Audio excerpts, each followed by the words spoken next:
Carlo Pagulayan has illustrated some of the biggest titles for Marvel and DC. What is it like to bring his A game for these comic book titans? Carlo joins us now on The Final Word. Carlo, maraming salamat for joining us dito. Thank you po. All right.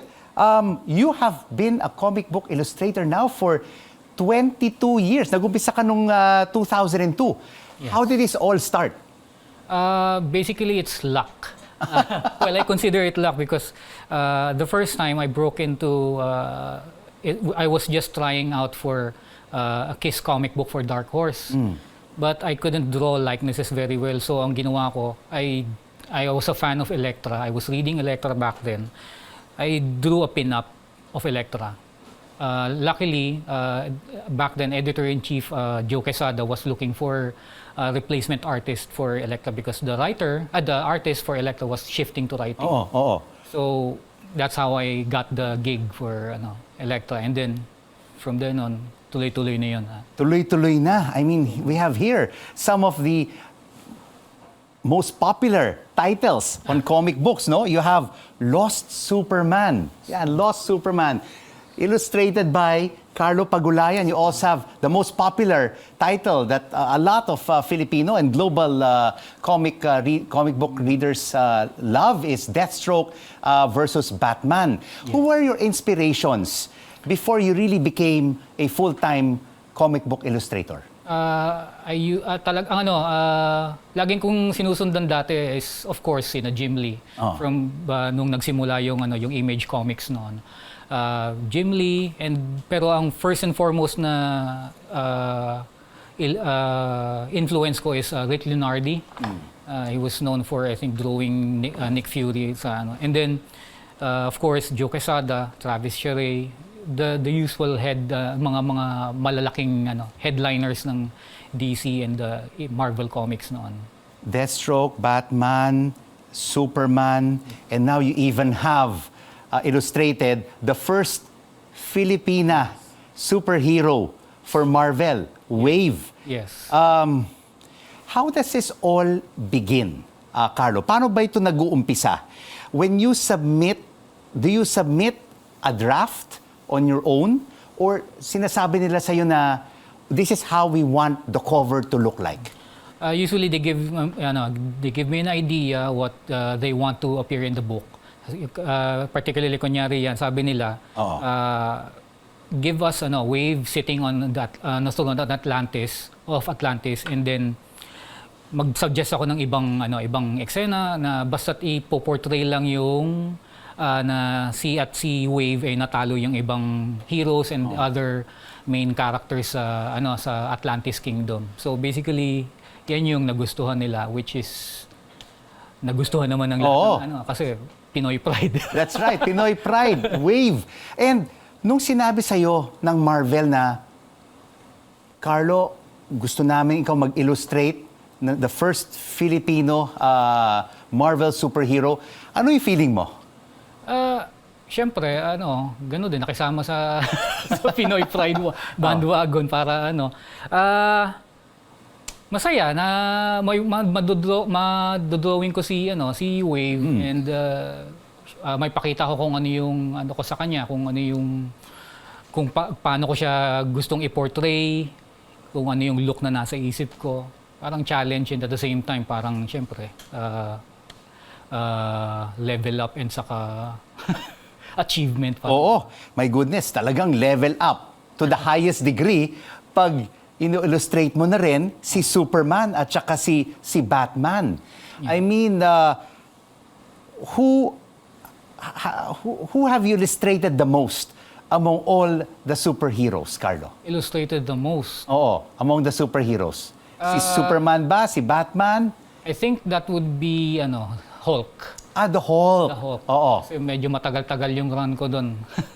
The Incredible Hulk. The Incredible Hulk, spanning from Planet Hulk to World War Hulk. So, ilang arcs din yun. Yeah, yun yung pinaka-ano ko na, and masaya ako doon para... Of course, no? I mean, you've had runs on Elektra, Emma Frost, The Incredible Hulk, Batman, Deathstroke, and now, of course, Wave. Wow, this has really been an impeccable career. for you as a Filipino international comic artist. And tell us basically the process, apart from, of course, submitting drafts, them giving you the ideas on what to illustrate. How do you go through this process? Like, for example, Lost Superman. It is the 10th of 10th, no? This is like the final issue of this series. The series, yeah. So, is this all freehand? When you started, was it just freehand? And now, what is the process when you illustrate? I still draw it traditionally, freehand. Pero largely ang aking layouts is done through the computer na rin. Rarely I draw digitally kung if say itong page na to hindi mostly talking heads, walang action. So parang para sa akin parang hindi ganun ka-exciting i-drawing. Idodraw ko siya traditionally para at least pwedeng para sa mga collectors. Yung process ko when the writer gives the script to when they hand it over to me, I usually read it and try to, as I am reading it, I try to look at it as if I'm watching a movie. So at least I can plan out the camera angles, the emotions. I even sometimes put myself in the shoes of one of the characters just to, How do you put yourself in the shoes of a character, Carlo? I guess parang acting. Just choose one of the characters and try to think of the emotions that he's going through. So, ayun. So like for this one, itong Lost Superman, ano bang emotion ni Superman ngayon dito? Medyo spoiler pero he's basically reluctant on what he's about to do. So nakikita mo yan sa face, no? Yeah, mostly sa eyes. Oo. Para kung ano yung mga choices na gagawin niya. So medyo spoiler kasi kakalabas lang. So basically, before it is finalized by DC Comics, yes, how many changes, how many drafts do you have to go through to come up with this final cover? For that cover, I think I submitted 6 layouts. They usually the other editors vote in which particular layout they like. Tapos yung final na yung pagka yung editor and editor-in-chief and marketing ay nag-agree na kung alin ang mas saka lalabas. Ito naman, which is I'm sure this was released last year, no? It's the 8th out of the 10th. Anong emotion dito ni Superman? He's basically doubtful of himself if he is still up to the job of being Superman. And the crowd, the victims of the disaster, are looking up to him. Don't leave. Save us. Save us. Oh, from destruction and from evil. Yes. Basically, he isn't convinced anymore that he's Superman enough. Ayun. Ito naman, you also have here the Deathstroke versus Batman series. Yeah. I did the interiors for that one. The covers are different artists. So, talagang kailangan na you really have to feel the character. Yes. To be able to come up with the emotions and the feelings of the of Batman and Deathstroke. And mostly nagsha-shadow movement na lang ako pagka kunyari may action sequence para at least makita ko lang yun. Ma-picture out ko lang kung paano yung sequences. And you co-created the Sakaran race, which appeared in Guardians of the Galaxy in 2014 and Avengers Endgame in 2019. Yes, I co-created the Sakaran race and also Korg and Meek doon sa lumabas sa Thor Ragnarok.